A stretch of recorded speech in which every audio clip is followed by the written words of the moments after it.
Hello, and welcome to the Profitable Salon Owner podcast. I get the pleasure of hanging out with Joey Coleman today. What's up, Joey?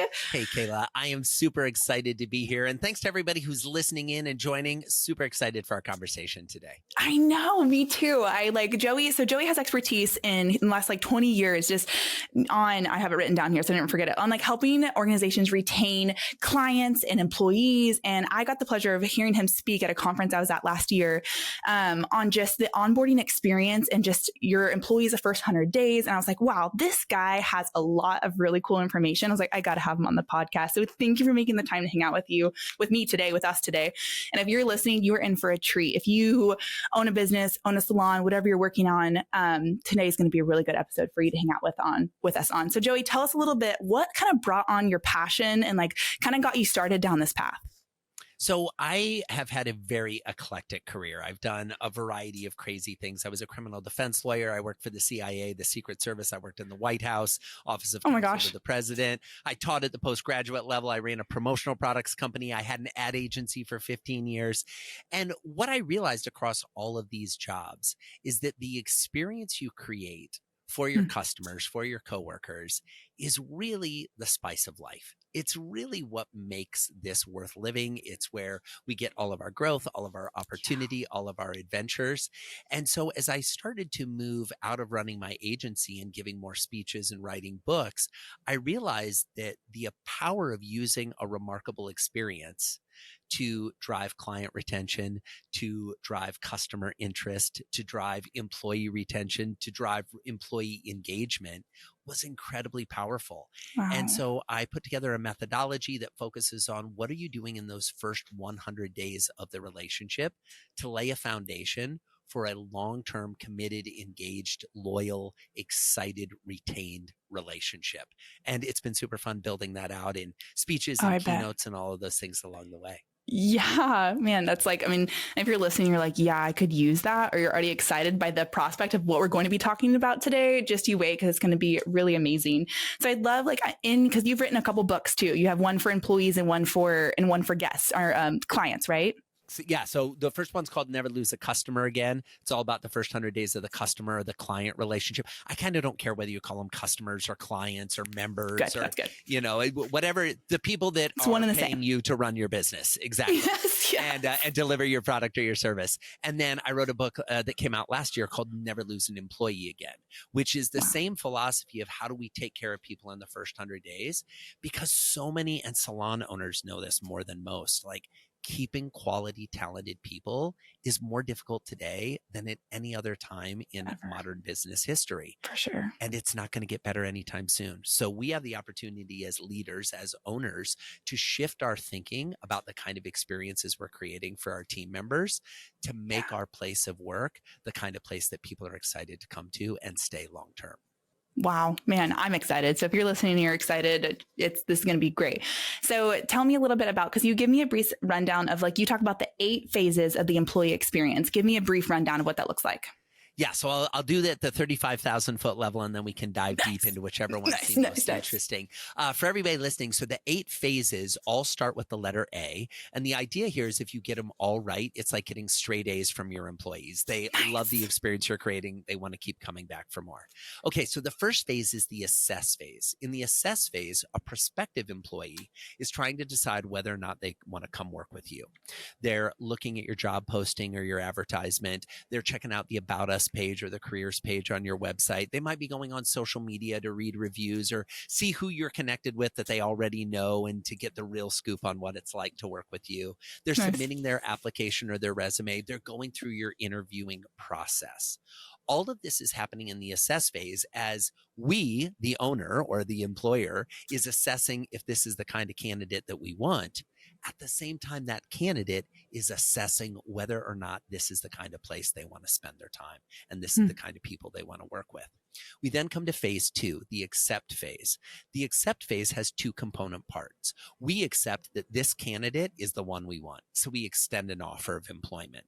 If we're lucky, that desired candidate accepts our offer. They sign on the dotted line. They officially transition from being a candidate to actually being an employee. But then, Kayla, they come to a phase that most organizations aren't paying any attention to. This is the third phase, the affirm phase. Now, I'd be willing to bet that most of the folks listening in have a familiarity with the concept of buyer's remorse. We know that when we buy something, we begin to doubt the decision we just made. Well, allow me to introduce you to a phrase or a concept you may not be as familiar with called new hires remorse. It's the scientifically proven fear, doubt, and uncertainty that every new hire experiences immediately after accepting a job offer. They begin to think, oh, what if this isn't the job that I hope it's going to be? Or, oh, I interviewed with the owner, but I'm not going to be working every day with the owner. I'm going to be working with other people. Are they as nice as the owner? I don't know. Or, I was interviewing at a couple different salons and trying to decide which one I wanted to go with. And I picked this one mainly because I hadn't heard back from the other two yet. But what if theirs would have been a better deal? What if I would have had more opportunity, better foot traffic, a higher percentage of, customers wanting extra services, all these fears and doubts and uncertainties that they have. If we as owners, as the employers, don't address those in this affirm stage, they show up for the first day on the job being scared and uncertain and doubting, and we're thinking we're all good. Huge opportunity. Speaking of that first day on the job, that's phase 4, the activate phase. And on the activate phase, it's when they first come to the salon or they first come to your business and they're ready to work for the first official day. Now, in the activate phase, I want you to remember the immortal words of country music legend Bonnie Raitt when she says, let's give them something to talk about. Because here's what we know. Every one of your team members, after they work their first day, is going to go home. And they're going to go to their spouse, their partner, their significant other, their kids, their parents, their roommate, whoever they live with. And if they live on their own, they're going to call someone on the way home, someone that they love and care about. And the first question that person is going to ask is, how was your first day? As Guaranteed. owners, we need to be strategic about how we want them to answer that question. Do we want them to say, oh my gosh, it was incredible. I actually think I may have found the salon I work at for the next 10 years. Or do we want them to say, well, to be honest, I'm not really sure. They kind of didn't seem ready for me. My chair wasn't set up. My station wasn't there. They were kind of cleaning stuff off from the last person and got the way it looked like the person left yesterday. I mean, I'm not even sure what's going on here. There's doubt. There's uncertainty. Yeah. What are we doing to give them something to talk about? We then come to phase 5, the acclimate phase. The acclimate phase starts on the second day on the job and lasts for weeks or months as this new employee gets used to your way of doing business. They're learning about the requirements of the job, the specifics of their role, the responsibilities they have, and most importantly, the relationships with their coworkers that they're going to be responsible for maintaining. The problem, Kayla, is most organizations spend less than 1 week onboarding a new hire. The research shows that we need to onboard them for weeks, plural, if not months. We need to show them the ropes. We need to let them feel like they're part of the community and not only teach them the tactical stuff, but show them the emotional stuff. Give them the warm welcoming where they feel like they're part of our culture and contributing. After they've been acclimated, they come to phase 6, the accomplish phase. The accomplish phase is when the employee achieves the goal they had when they originally accepted the job offer.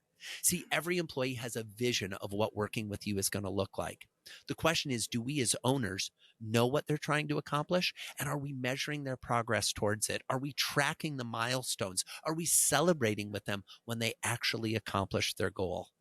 We then move to phase 7, the adopt phase. This is when an employee becomes loyal to us and only us. They are bought in. They're not going to go to the salon across town. They are committed to working with us. And if, and only if, we make it through those 7 phases, do we have the right, the privilege to have them come to the 8th phase. We're Forest, born on the salon floor and built for and by hair and beauty professionals like you. Forest is your marketing, your reporting, your reputation management. You need one easy-to-use system that does it all. Forest, together we grow. Are you ready to increase your retention and revenue and convert website traffic to clients? Then you're ready for Maya. Maya creates better business relationships by pairing the right clients with the right beauty professionals. Use promo code HPSA for your first 2 months free. Visit joinmaya.com to get started. the advocate phase, when Hmm. our employee becomes a raving fan singing our praises far and wide. They're going on Indeed and Glassdoor and writing reviews of what an awesome salon we have. Whenever we're looking to fill a new position, they're going out and actively recruiting the most talented, most smart, most amazing humans they've ever known, anyone in their network, to come work at your salon because they love being there and they want other amazing, incredible people to be there with them. The last thing Wow. I'll say about the 8 phases, Kayla, is anytime we promote someone or they get a new role within our organization, they go back to the beginning. They go Wow. back to the assess phase. Now, this is where a lot of legacy businesses miss out. They say, oh, well, this person's already an advocate. They love us. They're loyal. They're committed. Let's have them Yep. run a whole team now. And we don't realize that they're back in that assess phase. They're back in that acclimate phase, trying to learn the ropes, figure things out. There's a huge opportunity for every employer on the planet, whether you're running a salon or any other type of business, to think more intentionally about the kind of experiences we're creating for our people at every step in that 8-phase journey. Wow.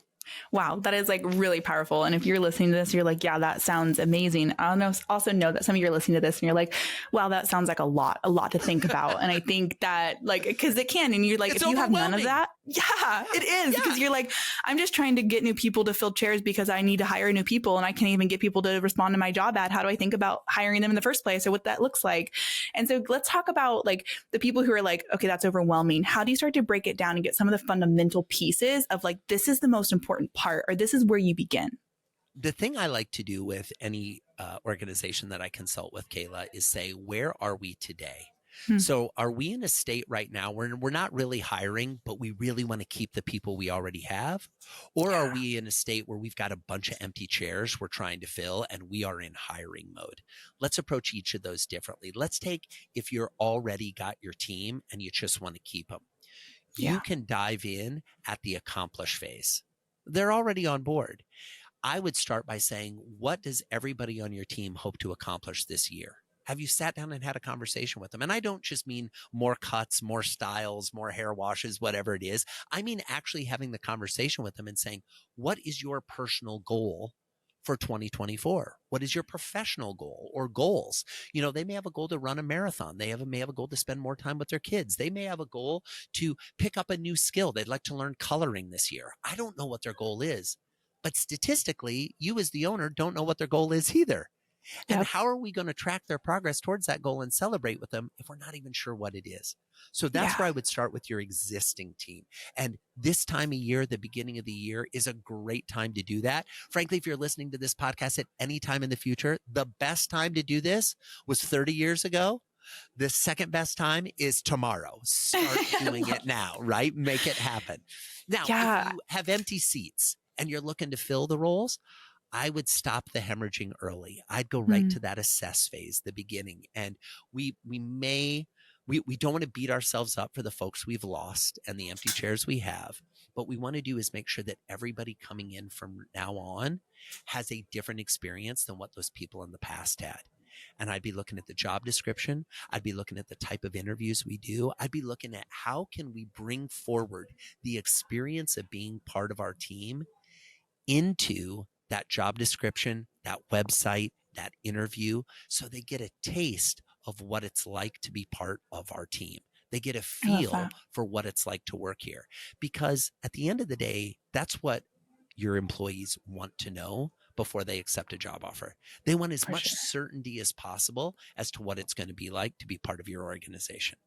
I love that. That's huge. And like, it just really talks about like, for me, I'm like, if I'm joining a job and you're going to have those and their employees coming in, especially no matter what age. I feel like this is like, it doesn't matter how old or how young, how new a stylist you're hiring, this is going to come up. And caring about these things, like people be like, caring about how they feel will really have to do with how long they stay with you. And if people do, they complain a lot about, we hear it a lot. Oh, I need new people. I need new people. I can't find anybody to hire to work. But if you put that much care and consideration into this whole process, then it'll make a world of difference in the future. You talk about something like the first 100 days. And like, I know you talk about like the 8 process, but why focus in on being very specific on their first 100 days when they first get hired? Yeah. The main reason, Kayla, is because all the research shows that's when they're making a decision about whether or not they're going to stay. Now, if we look at hourly employees, over 50% of hourly employees will leave before the 100-day anniversary. Wow. If you have folks that are more salaried or a different type of position, you're now looking at somewhere between 20 and 45% will leave in the first 100 days. So these numbers are staggering. People are running out the back door as quickly as we bring them in the front. The reason for that is because we're not capitalizing on the importance of holding their hands in those first few days on the job. Here's how the way most organizations work. They're like, oh, it's your first day. Great. Here's a binder. Here's some training. Here's your station. Do. Tomorrow, we're going to show you where we have this stuff position. Day 3, start cutting hair, start coloring, getting it done. And we push them in the deep end and we expect them to swim. Now, the challenge is if you're hiring people fresh out of school, this is their first job. They have no idea what they're doing. They're trying to figure out what's it like to show up at work and to have coworkers, like let alone what are they doing to actually provide great service to the clientele. If there's somebody who's more veteran, who's come from another salon or has been cutting hair for a while, they're bringing all the glorious bad baggage they have from past experiences they had. And with all due love to all my stylist friends out there, y'all are great at carrying baggage. 9 times out of 10, you're carrying the baggage of the people who are getting their hair cut and they're unloading their baggage on you. But some of y'all, you've got your own little baggage to bring along to the conversation too, which is fine. We're all human. But what are we doing to kind of embrace them and make them part of the culture? So I'd be thinking about ways to create connection, create collegiality. And one of my favorite ways to do that is to have a buddy. Like, who's their buddy when they come to work? All the research shows that if you have a friend at work, it is harder to quit than if you don't have a friend at work. Oh, I hear that. Anybody listening is probably like, oh yeah, I went to the job I should have quit a long time ago, but I got my great friends here. So I want to stay and be part of it. Yeah.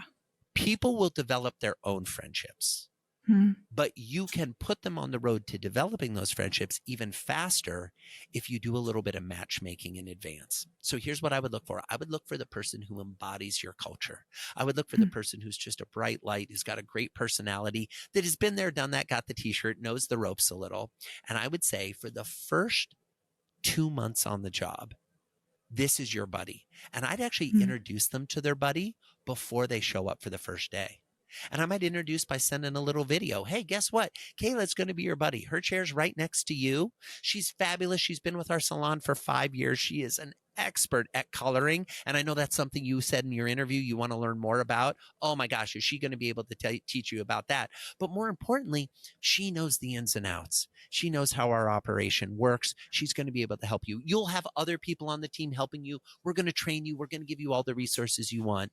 But Kayla can be your kind of behind the scenes buddy to make sure you have all the questions answered that you have wanted. Stay tuned for a message from Kayla. And then we say to Kayla, hey, Kayla, build some connection. And if we've picked our buddy correctly, you don't need to tell Kayla how to build connection. She knows how to do that. And she starts building connection. Even things like, what should you wear your first day?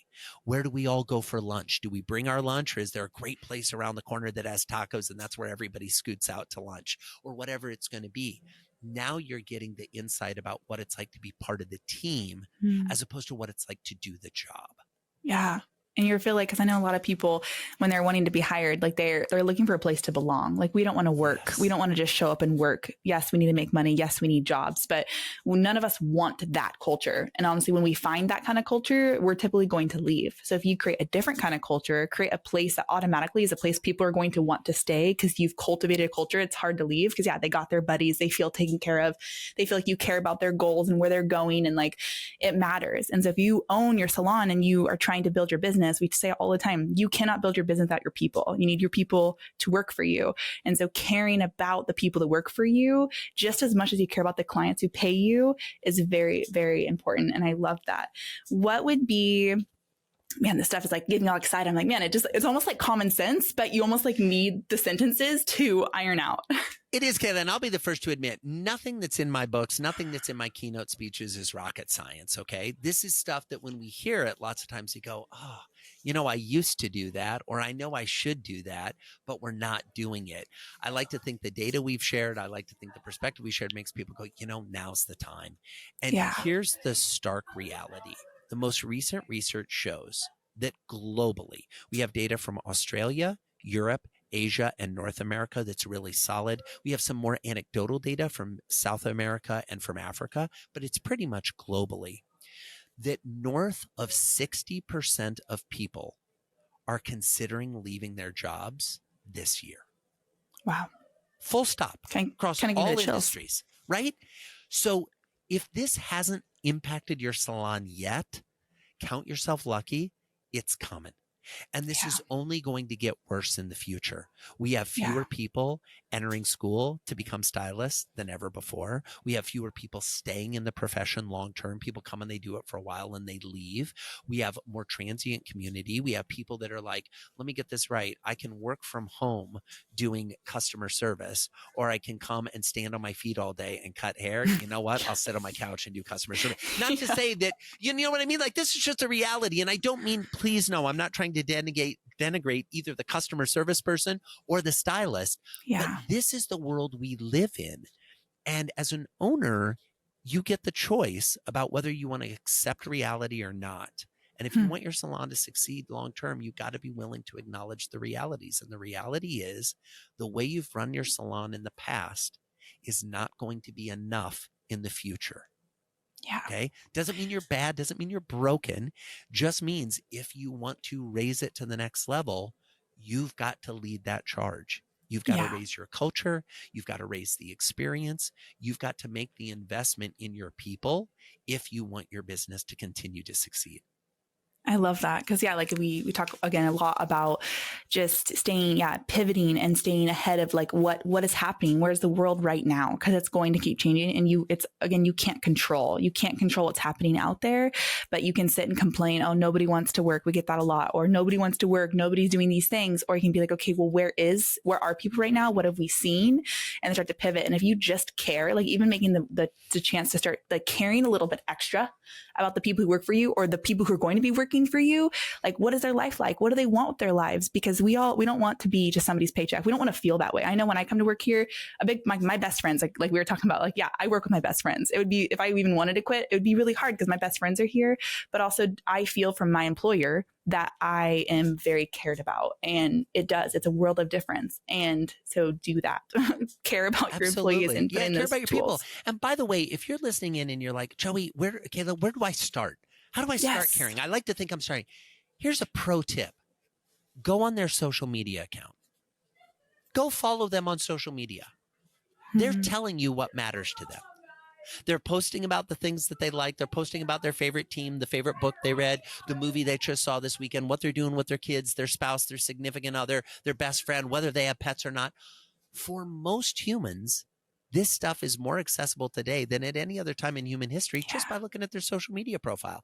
If you did nothing else after listening to this episode, other than to look up your team members on Facebook or Instagram in particular, LinkedIn, Twitter, those are X, I guess we should call it. Those things work too, but mostly Instagram, mostly Facebook. Yes, for sure. Go to those pages and look there, and you will find, as a general rule, what your team members care about. I love that. And then just talk to them about that and just care about those things. Even a place to start. They care about them. Yeah, it's a great place to start. That is so good. Because everybody, social media is the world, and it's, learning about that and just to open the door of conversation and then let them tell you even more.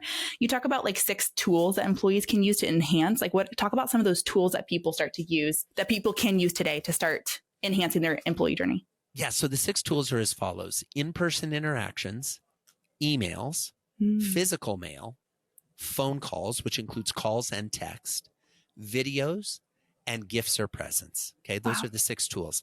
Here's the thing. And I say this from a place of love and respect. I don't know about the folks listening, but one thing I learned during the COVID pandemic is I had been taking my in-person interactions for granted. I went a long time without getting my hair cut during COVID. And when I did get my haircut, I remember we had my wife had a stylist that was a personal friend as well. She actually came to our house and cut our hair in the backyard. This is in the days of COVID. We're trying to figure out how do you stay safe and do all this stuff. In most jurisdictions globally now, people are back in the salon. They're back interacting. Are we making the most of that? Are we excited to see them? Or are we looking at the schedule going, I got 10 cuts today. I got to get this one going. Come on, I got to move through this. Yeah, chit chat. Yeah, act like I care. Boom, quick, get them up the reception. Next one in. I get that you're trying to run a business. I get that you're trying to move people through and deliver a remarkable experience and a service. But even if you just take 1 or 2 more minutes to slow down, to connect personally, it will change the conversation. Now, here's the other pro tip for salon owners. Most of your clientele, the only time they really interact with you is when they're in the chair. Yeah, they get some text message reminders of their appointment that, frankly, a lot of the way you all have them set up is it reads like either confirm yes or we're canceling, right? It doesn't feel like a friendly text. It feels like we're watching you. You better be here. If they do get an email, it's a ridiculous, we haven't seen you in a while, 20% off your next coloring, right? It feels depersonalized. Yeah. We're hardly ever, if ever, sending them physical mail. Okay. Gifts, are you kidding? The gift is that I didn't, butcher your hairdo. Yeah. Right? I'm not saying that the gifts you give and the videos you send and the physical mail you send and the phone calls or the texts you send need to be expensive or crazy. But what they do need to be is personalized. Sustain Beauty Co. has 2 of the best tools to help you save water, time, and a bunch of money. Join the clean water salon movement with EcoHead's water-saving shampoo nozzles and scrummy plant-based microfiber towels. Available at sustainbeauty.co. Are you tired of not knowing what your hair color is costing you? With Salon Scale, we take the guesswork out for you, so you can cover your back bar expenses, reduce your color waste, and generate more profit in your salon. Click the link in the description to get 10% off your first year. I went to a salon. So we moved recently. We moved about 18 months ago. And I had to find somebody to cut my hair. And so I found a stylist. And ironically enough, I found the stylist. And please, for those of you listening, don't judge me. I found them based on the availability with my schedule. I travel a lot. And it was who is close to my house that looks like they've got a decent salon and decent reviews that fits with my schedule. And I went and I got the first cut and I went in and the vibe was off from the beginning, but I'm like, this is the one that works. And I swear it's as if the stylist was standing on a hill when she cut my hair. Like my haircut was kind of like slanty sideways. Oh, no. And I was like, oh my gosh, this is a disaster. And we finish up the haircut and I'm trying to like, can you kind of even this out a little bit? Like, did you notice I'm like a half an inch longer on the left than the right? Like, can we just like, I can notice that. Can you hand me the scissors? I can do some work. I'm not qualified, but can we do something about this? Long story short, it didn't work. So then I was like, I'm going to find a different salon. So I found a salon that had even better reviews. That was a little bit further away, but had some availability. And I go into the salon. And I meet the stylist. We sit down, and the stylist is like, before we talk about your hair, tell me about your life, Joey. And I thought, oh, this is an interesting conversation. He said, yeah, what do you do? And I'm like, oh, I'm a speaker. I travel a lot. Oh, I bet that means it's kind of difficult to schedule appointments sometimes, right? And I was like, oh my gosh, totally. And I'm like, but I'm a speaker. And he's like, oh, so your look kind of matters. You're in videos, you're on podcasts, you're on stage. I was like, yeah, so this is the challenge. He's like, so my gut instinct is you'd like a haircut that doesn't require a ton of maintenance, that if you run 2 or 3 weeks long on getting a cut is still going to look okay. Kayla, I'm like, oh my gosh, I feel seen. We're 2 minutes into this. And I'm like, oh, cares about me personally. Like, that's exactly what I want. That's exactly what I want. Oh my gosh, I'm in the right place. Right?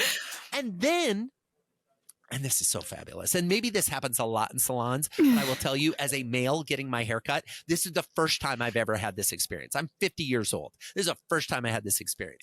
And then said, I like to start out all of my styling sessions with a quick little shoulder and neck massage. Would that be okay? And I'm like, oh my gosh, would that be okay? Sign me. I was like, is this an extra service? Bill me. He's like, no, this is just something I like to do. I was like, oh my gosh. Before the scissors had been picked up, before I had been taken back to the wash station to have my hair washed, before anything had been done where we talked about the specifics of what was going to happen with my hair, I feel seen, I feel heard, I feel appreciated and valued. I'm going to keep going to this person as long as they are cutting hair. Oh, for sure. I'm not going to anyone else. And it's already happened that I was looking to book something and I was like, oh, I really need a haircut. And I was like, my guy isn't available. I'm going to ride it out another week. until I can get in with the person I want to see. Because he gave you the cut that could last. Because he gave me the cut that could last. Exactly. So it worked. And he also said to me, hey, let's at least put on the calendar the cut in 5 weeks, even if you have to cancel it, because I'd rather have it on your calendar and have you trying to make it than waking up 5 weeks from now going, ooh, I'm overdue. And now we're 2 or 3 weeks out from making it happen. By the way, pro tip for him, guess what? We put it on 5 weeks. 9 times out of 10, I'm going to make that work. Yeah. Because I'm looking and my team is looking going, ooh, Joey's got a haircut. We got to make time for that. We got to schedule podcast recordings around that because we got to make sure that he's there. And it's little things, but there are the little things that build loyalty and the little things that make me want to talk about my stylist, the salon, what they do, etc. Yeah, because now you're an advocate. You're in your own 8. You're in the 8. 100%. I'm in the zone. I'm all ready to phase 8. I'm a raving fan advocate. Yeah. I love that. I love that. Man, I feel like we could talk forever and ever about this. If you're getting a lot of value out of this, I hope please let us know. And just shout value, the drill, shout value at your radio if you're listening, or if you're watching on YouTube, comment value. I'd love to know. But I'd love to know too, for those people listening, when they're like, okay, great. This, like, they're fired up and like, man, that sounds amazing. How do people start to teach their team? Like, how do you, like, then you hear you're the owner, you own the business. How do you then empower your team to then be this way? Yeah. So my favorite way to teach team members is to focus more on the show than the tell. We're familiar with show and tell, right? And here's the great thing is when we're little kids, we're all about the show. We come in and we show our thing and maybe we tell a little bit about it, but it's really about, look at this, look at this. Somehow when we become adults, we start to think that, oh, the tell is where it's at. I'm going to just tell you what you're supposed to do. It is really difficult for an employee, a team member, to deliver a remarkable experience to a client if they have no context for what a remarkable experience is. Yeah. And I'm sorry, salon owners, you all are fabulous, but the folks on your team aren't flying first class. They're not staying at the 5-star hotel. They're not eating the Michelin dinner. They're not hanging out with the rock stars and the beautiful people when they come to town, right? They're living a different life than you, especially your more junior employees that are just starting out in their careers. What they are open to is being treated like they matter. What they are excited about is feeling seen, heard, and valued. So the best way to get your employees to deliver remarkable experiences to your clients, as well as to their coworkers, to each other, is to deliver remarkable experiences to them. Make eye contact with them. There's a difference. If Kayla and I are working together and we come in on Monday and I say to Kayla, how was your weekend? That's very different than if Kayla comes in and I see her on Monday and I say, oh my gosh, how was the concert? See, if I ask how was the concert, it means that we had a conversation on Friday where Kayla told me that she was going to a concert this weekend and I remembered and I asked her about it on Monday. If I do the generic, how you doing? How was your weekend? How's the fam? Blah, blah, blah. That's fine, but it's a very different level of connection. Yeah. The level of connection where you ask somebody about something personally moves the dial. When people say to me, hey, Joey, how are the boys? They know I've got an 8-year-old and a 10-year-old. They know that those two little people are really important to me. And so they're asking about something they know matters to me. That's a more personalized question than how's the family? How's life? What have you been up to? How was your weekend?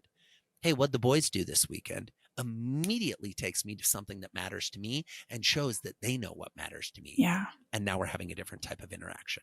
Wow, that's huge. Yeah, because it's almost like the subconscious, like you, whether they even know it or not, you get that different. Like when people remember stuff about my life on a personal level, I'm like, wow, they really care about me. They went like, it's a step further than the average. Like, oh, how's the weather? Like we get so in the groove that we just like, we become robots like that. Like at the grocery store, oh, how are you? I'm good. How are you? Good.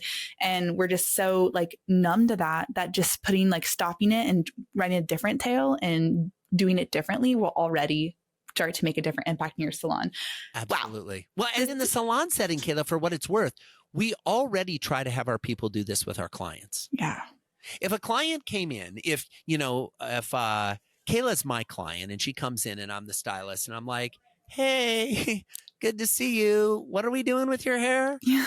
And you're like, I was in here a month ago. You don't remember? Or now what do you do for work again? Oh, you don't remember? No, we have CRM systems where we write down information about our clients. I know many stylists that keep a notebook where they're writing down or note cards. Some of them keep it online. Sometimes the salon has a system they use. Sometimes individual stylists have a system they use. That's all great and fine and dandy and important.